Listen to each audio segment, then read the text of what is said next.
الحمد لمن قدر خيرا وقبلا والشكر لمن صور حسنا وجمالا والشكر لمن صور حسنا وجمالا فرد صمد عن صفة خلق بدي رب أزلي خلق الخلق كمالا رب أزلي خلق الخلق كمالا لا ضد ولا ند ولا حد لمولى لا ضد ولا ند ولا حد لمولى الآن كان ولم يلق زوالا الآن كما كان ولم يلق زوالا কিতাবের মধ্যে আনছুন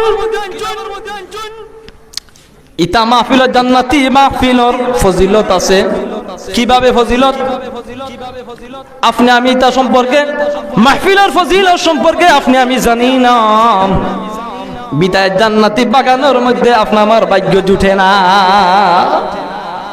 মুসলমানের বাচ্চারা যদি জিজ্ঞাসা করো ভাই তুমি জান্নাতে যাইতে চাও না জাহান্নামে যাইতে চাও, সে সাথে জবাব আইলো ভাই আমি তো জান্নাতে যাইতে চাই। সাথে সাথে প্রশ্ন করা ভাই তুমি যদি জান্নাতে যাইতে চাও তাইলে জান্নাতের আমল নিয়ে যাইতে হইব দুনিয়ার জিন্দেগির মধ্যে। আমল যদি না থাকতে জান্নাতে যাইতে পারবো নি? কেন ওইদিকে করুকা মাতুন না দেখি আপনারা আমল যদি আপনার আমার না থাকে তে কোনো মুমিন কোনো মুসলমান জান্নাতে যাইতে পারবো নি?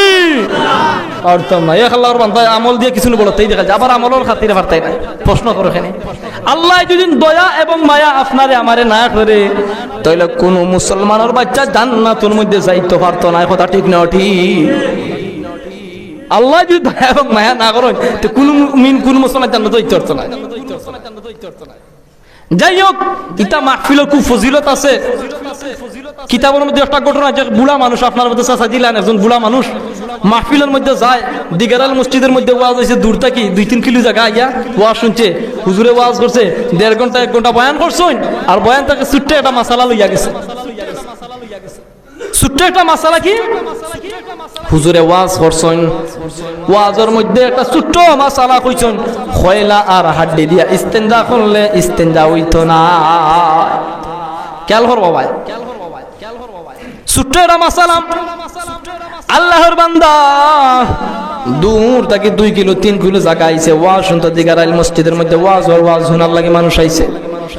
বৃদ্ধ মানুষ বুড়া মানুষ 4টা অন্ত বাদে নামাজ নাই। আল্লাহ না করুক আমি ইনশাআল্লাহ সুমাই মসজিদের মধ্যে মিথ্যা মাতিয়ান আল্লাহ না করুক। যত মাহফিলের মধ্যে যাই আমি চেষ্টা করি যতটুকু হই নিজের চেষ্টা করি কথা অনুযায়ী আমল করার। কিয়ামতের কঠিন ময়দানে আল্লাহ রাব্বুল আলামিন আমার যদি বিশ্বাস করেন ও আলিমউদ্দিন তোমার আমি দুনিয়ার জিন্দেগির মধ্যে তো সম্মান দান করছি রে, মানুষের নসিহত করছ উপদেশ দিছ ওয়াজ করছ, তুই কতটুকু কথা অনুযায়ী তুই আমল করছ তুই আমার জবাব দে। আর উনি জবাব দিতাম আমরা প্রত্যেক মুসলমান বাচ্চা যদি জিজ্ঞাসা করি